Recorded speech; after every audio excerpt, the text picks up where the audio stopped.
Hey there, this is Michael Guzman. I lead Church of God of Exeter in Exeter, California, and I also am the regional pastor for Central California and oversee those Central California churches.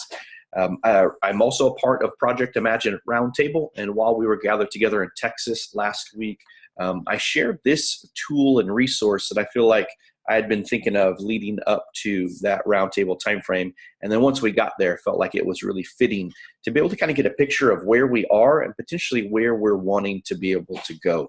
And so I'd love to be able to put this into video format so that it was something that could be refreshed in memory, and so that we could continue to think about it as a potential framing of the dialogue that we've got, but also something that's potentially shareable too across the movement. So I'm going to share a screen right here to be able to draw it out on a whiteboard fashion and go from there.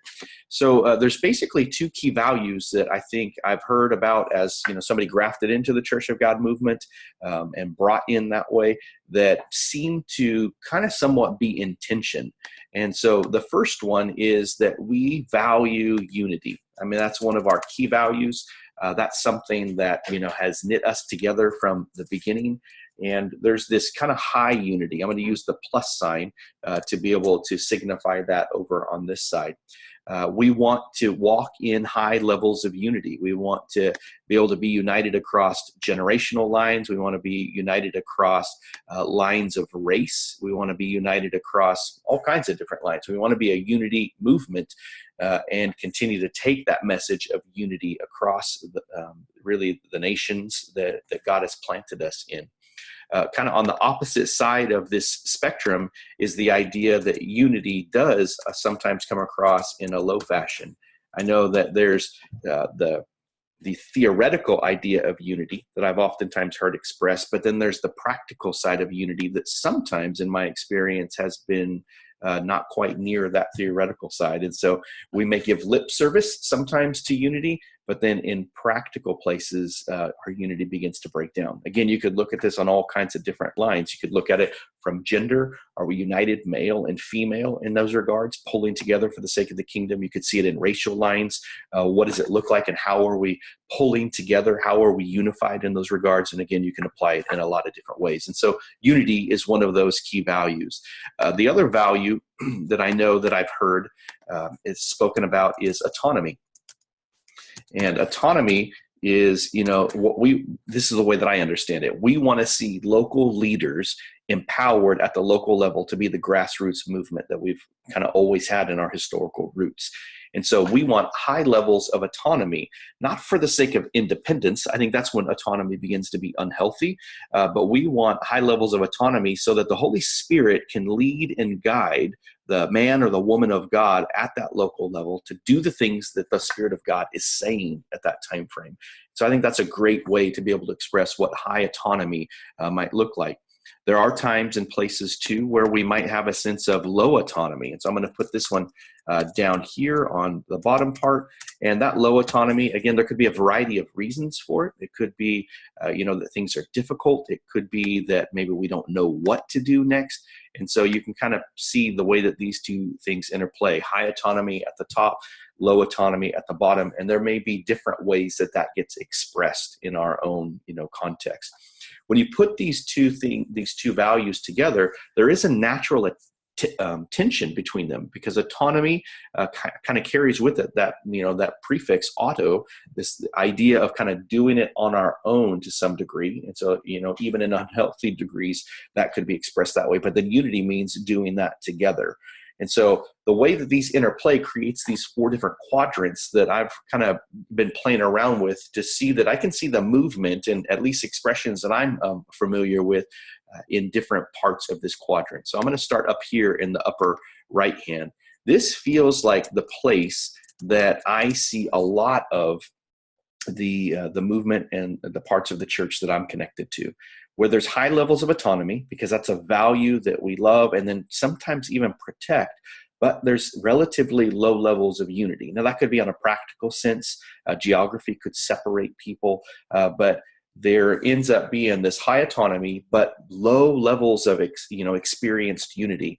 this tends to create kind of polarized environments where it divides things. It could be dividing us along small church, medium church, and large church lines. It could divide us along socioeconomic lines, could divide us along racial lines. We end up polarized because our autonomy kind of like leads us out as the key value, but our unity is lacking. So we're kind of going maybe independently and alone.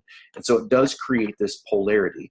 Kind of from a biblical framework, this reminds me of the book of Judges, and where everybody's doing what is right in their own eyes. I know that that's not a value that we, maybe not the value, but the texture of how we want to live out what we do. But from my perspective, this tends to be some of what I've experienced being a part of the movement, that instead of our autonomy leading us to greater, kingdom effectiveness together, it ends up that we kind of end up doing it alone. So that leads to this bottom left-hand corner. I see churches who have been in this place. I see churches and pastors who have been down in the low unity and the low autonomy. This isn't exactly the best place to be. This is what I would call kind of survival mode.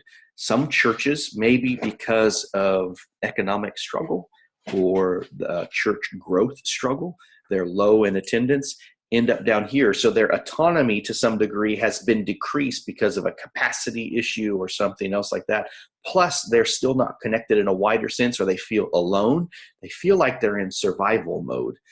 This kind of from a biblical framing perspective reminds me of the Old Testament when the nation of Israel is in exile.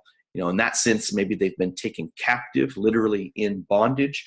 And so not to kind of take that language too far, but sometimes I see churches that are in different forms of bondage to the circumstances that they happen to be in, living in exile with low autonomy and low unity, like they've got maybe nobody else. I also notice too that oftentimes these churches that are there, or these pastors that are there, are looking for somebody to come fix the situation. Many a times, at least in the places that I'm in, they tend to, are looking for young families to come be a part of the church, and those young families will come and fix everything. And I wonder if sometimes we're not putting up too much pressure on that to produce certain ends in that degree. High unity and low autonomy, I don't see very much of this in the movement. In fact, I think this is something that we tend to be a little bit afraid of. And so this is kind of that corporation or corporate model. This might be where, there's strong levels of leadership and authority, potentially even in an unhealthy way. I don't think that it always has to be that way, but because it's low autonomy, that unity is coming at a cost where autonomy has been minimized. And so this is corporation. I think this could be, fully negatively expressed in kind of the Pharisees. There's large amounts of agreement maybe amongst their people group, but they're exclusive in other ways. And there's not a lot of autonomy because you've got to toe the line in there. Whereas I know as a movement, that's not what we really want to see. Upper right-hand corner, I believe this is where we really want to be. This is what we've touted, though, again, from my experience, we have many of the trappings of a denomination. We still, stubbornly call ourselves a movement. And I believe that that's at the heart of what we want to be. We want to be a movement of released people, regular people operating in power and authority in the kingdom of God. This, I think, from a biblical framing would be the book of Acts, where we see regular people going and doing amazing things filled with the Spirit of God, sent to do the works of God as the people of God. This is what we want to be able to see, operating in high autonomy, but also high unity, because we're way better together. There's so much that we can accomplish. So this is maybe my bias in here, or my bias from the perspective that I happen to have been a part. But what I've noticed is that we tend to kind of live and operate up here. So this is where I see it. Now, I've noticed as I talked at the roundtable that there were other churches and leaders that saw that their starting point was from somewhere else. But you could translate that from what I'm going to share right here.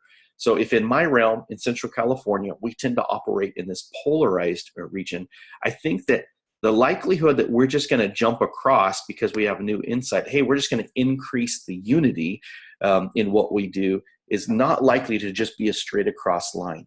I think that what's going to happen as as I lead out or we lead out to see increased unity, what's going to happen is it's going to be perceived and experienced as a decrease in autonomy, just because there's going to need to be some decisions laid down.